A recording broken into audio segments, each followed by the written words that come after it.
This is Thanksgiving week, so we'll be on break on Thursday and on Friday. And I thought that what I would do is have just one presentation this week and try to keep it brief. And so what I'm going to give you is a short lecture on wars for empire in the 19th century, focusing specifically on sub-Saharan Africa. Which is the location of the Zoom background that I'm using this week. This is the city of Bukavu, which is a city of several hundred thousand people on the eastern frontier of the Congo, the Democratic Republic of the Congo, which in 1985, when I visited Bukavu, was then called Zaire, and it was my first real introduction to the impact of European colonization on Africa and the more or less disastrous effects that colonization period had on that part of the world then and continues to have. We'll go ahead and share the screen with you and put up the terms that you're going to need to know. Here they are. There's just a few of them. Okay, by the end of this presentation, you should understand European motives for expansion into Africa and the capabilities that made this expansion possible. I need you to understand Western discipline as a trait in the Hansen thesis, as a component in his idea of a distinctive Western way of war. And then I want you to know the significance of the term, or the phrase, scramble for Africa. Now, between 1750 and 1800, around that time, Europeans controlled about 1/3 of the Earth's surface. And before we go on, notice how little of Africa was controlled by Europeans in 1754, just little slivers of land controlled by the British, French, and the Portuguese. By 1914, European powers or their offshoot societies, like, for instance, the United States, which originated as a European colony of England, Europeans or the settler society offshoots controlled 80% of the Earth's surface, often by taking it away from indigenous populations like that of the Native Americans in North Africa and the Zulus of Southern Africa. The most dramatic explosion of European imperialism took place in Africa, and in actually a rather short period of time. This so-called scramble for Africa began around 1880 and then was complete by 1914, the eve of the First World War. Why did the scramble for Africa occur? Well, to some extent, it was part of the usual reason for colonization, to secure access to resources, and there were those in sub-Saharan Africa. But another reason was the protection of existing colonies, and this was particularly true for the British, who took control of areas along the southern coast of Africa and the eastern coast of Africa and the Red Sea, all in efforts to secure the sea routes that linked them to India, which was sort of their crown jewel of a colony in South Asia. But a major reason for this scramble for Africa was really was for prestige or status, as small countries like Belgium attempted to create an empire in the heart of Africa. The Belgian king hoped to create something that would sort of replicate the great Dutch trading empire in the East Indies, and so it was a quest for status. The French and the British and the Germans jockeyed with one another for status over this area. And this was part of a larger contest that we've learned to call social Darwinism. There was a sense during this period that Charles Darwin's ideas about natural selection and evolution and survival of the fittest and so forth, and then sort of transferring them in bastardized form into the realm of business competition and competition between nations. And so the idea was that by expanding, by taking things by force, you were showing your vigor and the strength of your society, and so on. So there was that kind of cultural current in the air. And then finally, there was a way of justifying what was being done by saying that it was part of a civilizing mission, that Europeans, had this obligation to bring the benefits of civilization to, in this instance, the tribes of sub-Saharan Africa, considered to be sort of backward people with all kinds of deficits that the Europeans could presumably redress by bringing them their education, their language, their culture, their more advanced ways of doing things, and so on. And Europeans were quite sincere about viewing their role in the world in this kind of way.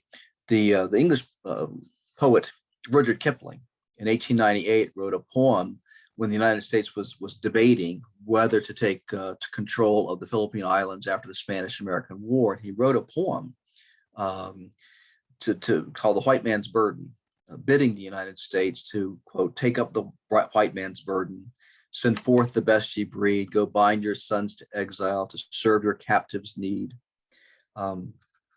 It goes on like this. It's a pretty bad poem, talking about take up the white man's burden, the savage wars of peace, fill full the mouth of famine and bid the sickness cease, and so on. It just kind of goes on and on about that, talking about the obligation of the United States, the white people of the United States, to civilize the Philippines in the way that Europeans were presumably doing this in other parts of the world already.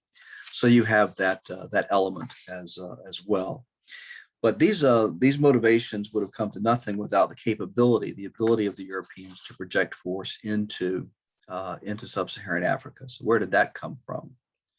Well, these capabilities were essentially based upon industrialization for the most part.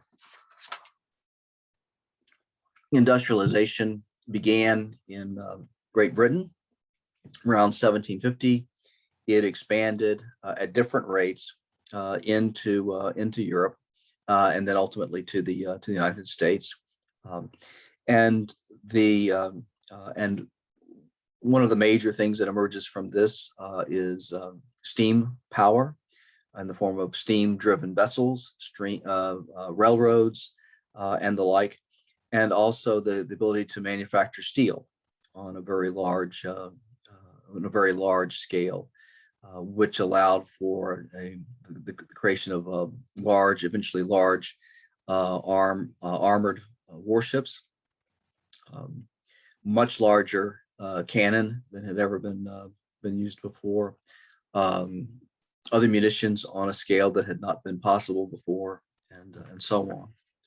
Well, before I get too bogged down into technology, it's worth noting that something that the Europeans had going for them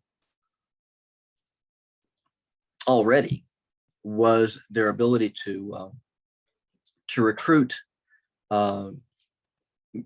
local men to serve in their own armed forces, so that in the French colonies, the French were able to recruit African soldiers like these Senegalese soldiers shown here to serve in their army.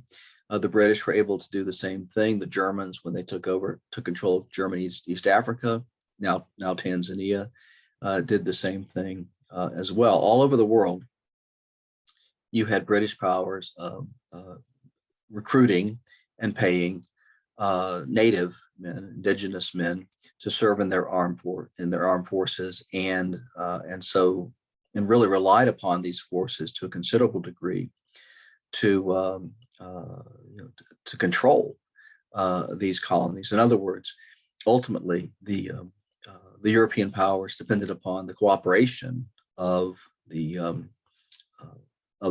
colonials themselves in their own administration. And the reasons for this kind of go beyond the scope of a survey course like this.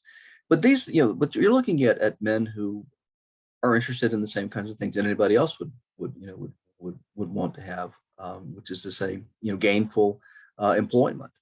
And the Europeans offered that. And you might ask yourself, well, why didn't they feel like a loyalty to their own country? Well, the fact of the matter is they didn't have a country at that point. They came out of tribes and smaller kinds of communities, and there wasn't the nations that we now associate with Africa did not yet exist. And so once the Europeans had arrived and had secured a position there, there were those who resisted, yes, but there were those who adapted and accommodated themselves to the European regime. And the Europeans depended upon this for a significant amount of the military manpower that they used to control sub-Saharan Africa. Steam power. This gets back to industrialization. The Europeans were able to use steam power to power warships. This is a famous engraving of a British warship. If you look at on the right side in the distance, you will see a British warship called HMS Nemesis, steam powered, able to sail able to move around without having to worry about the winds or currents or anything like that, thanks to its steam power, armed with a cannon and capable of destroying, in this instance, a flotilla of Chinese vessels sent out to dispute them in one of the opium wars between China and Great Britain. The same steam power enabled British warships now and transports and other things to move upstream, up the Nile River, up the Congo River, up the other great rivers of Africa, and to get into the interior of Africa, really for the first time. But this ability to get to the interior of Africa would not have been possible but for the development of quinine, which was a prophylactic against malaria that is still used today. That changed part of the equation because prior to the discovery and use of quinine, European military expeditions that attempted to get into the interior of Africa sometimes died to the last man. And so efforts to get into the interior simply weren't done because they were so lethal. I mentioned that my daughter, or may have mentioned to you that my daughter's doing a report on the country of Madagascar. And it turns out that when the French took control of Madagascar in the late 1890s, they lost about 20 men in armed action against the local people in the course of taking control of the island, and then lost 6,000 to disease. And that's in the 1890s, after they had some ability to deal with tropical diseases. Prior to the advent of quinine, getting into the interior was just absolutely lethal. So the introduction of quinine helps the situation quite a bit. Then there's Western discipline, and this is really where I want you to look closely at how Victor Davis Hanson deals with this in Carnage and Culture. He emphasizes this kind of a culture of battle forbearance, whereby European forces it could survive in the teeth of attacks by much by numerically superior non-Western forces, by dint of remaining in ranks, listening closely to the orders that were given to them, firing on command, and so on. The chapter on Zulu, on the Zulu Wars, on the defense of Rorke's Drift and the Zulu Wars, I think does a pretty good job of demonstrating that part of his thesis. After this presentation, there's a film clip from the 1964 film Zulu that recreates the final Zulu attack against the garrison at Rorke's Drift, and it'll give you a very good idea of what Western discipline looks like, the way that Hansen describes it. The last thing that the Europeans had that enabled them to get into to conquer sub-Saharan Africa so rapidly was firepower, and they had firepower already in the form of rifles and warships and cannon and so on. And by the end of the 19th century, they also had the Maxim gun, which was the first practical machine gun.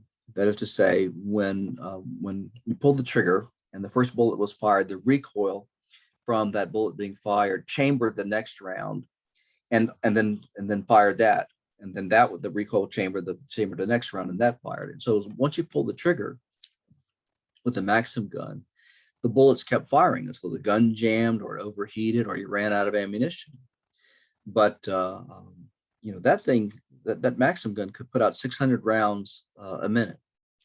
And there was a British commentator, Hilary Belloc, who did a sort of a famous bit of doggerel: "Whatever happens, we have got the Maxim gun and they have not."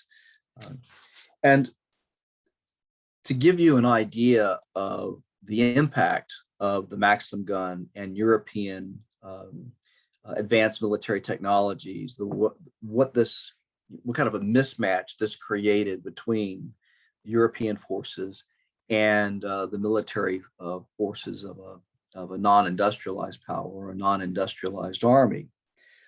I give you the Battle of Omdurman, which is outside of Khartoum in the Sudan. This is a battle that was fought on September 2nd, 1898.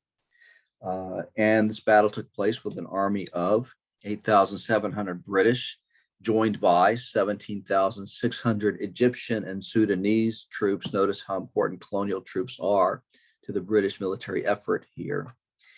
This force fought with an army of 52,000 soldiers representing the modest Islamic State in the Sudan. This was a short-lived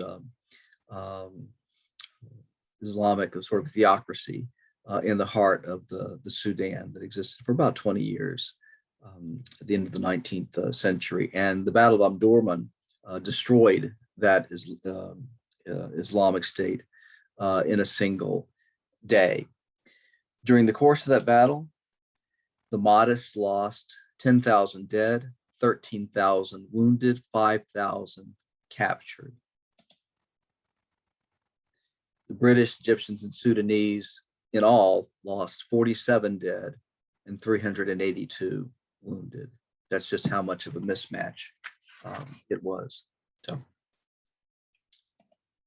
European colonial rule allowed Europeans to export their language, their culture, their administrative methods into their colonies, as well as their ideologies, including nationalism, which began to take root in the colonized lands. In 1914, rivalries that fed this scramble for Africa, in which European powers, sort of tried to grab different parts of Africa to sort of demonstrate their prowess and the vigor of their ability to compete in the world. These rivalries and the sense of social Darwinism and so on exploded into what became the First World War, in 1914. And then by the end of the Second World War, which essentially the two world wars were between them essentially a kind of a 30-year European civil war. By 1945, Europe lay in ruins, and the great European powers had largely destroyed themselves. After 1945, you get a blaze of wars of national liberation across South Asia, Southeast Asia, East Asia, Sub-Saharan Africa. This photograph shows soldiers in the what's called the Zimbabwean African National Liberation Army, and they're fighting in the 1970s, and they're fighting in what was then called the country of Rhodesia, which was a country in sub-Saharan Africa that was ruled by the white settlers. That even when the British pulled out and were going to turn Rhodesia over to the Africans, the white settlers there sort of refused to go along with that, created the independent country of Rhodesia and tried to maintain it on the basis of white rule. And this led to a civil war that lasted for decades before the defeat of the Rhodesian whites and the establishment of Zimbabwe. Well, what animated soldiers like the ones that you're looking at and soldiers like those who fought in Algeria or in Vietnam or in Angola, all over, or any number of other places, what animated them was importantly nationalism. That same thing that we talked about in connection with the French Revolution, the idea of nationalism that grew out of that. They became conscious of themselves as a distinctive people with a distinctive language, customs, manners, and so on. They understood that the people themselves should be the source of legitimate authority. They believed that they should rule themselves, and they believed that they had a moral role to play in the world. And many of them spent years sacrificing everything that they had, giving everything that they had to the cause of the liberation of their country, to this cause larger than themselves. And so, and of course, if you look at them, the military technology that they're using is European. If you look at the uniforms, the uniforms are those of look very much like those of Europeans as well. Ultimately, in effect, the colonized people of the world, and in this case, we're looking specifically at sub-Saharan Africa. The colonized peoples of this part of the world took what the Europeans, threw at them. The European military weapons and ways of organizing military power and certain ideologies like nationalism, and then pushed them back in the face of the Europeans. And it would be nice to think of this as a story that has had a happy ending, but that hasn't occurred. When the Europeans took control of sub-Saharan Africa, they carved it up in a way that did not make economic sense to anybody except the Europeans themselves. And so when they either left or were thrown out, the people of sub-Saharan Africa were left with living in countries that, in a variety of ways, ethnically, economically, and other ways, were really non-viable, and they have struggled with that desperately ever since. But next week we will look at the first part of what I was just saying that ensued after the scramble for Africa, this cataclysmic total war between Europeans and that engulfed the entire world between 1914 and 1945.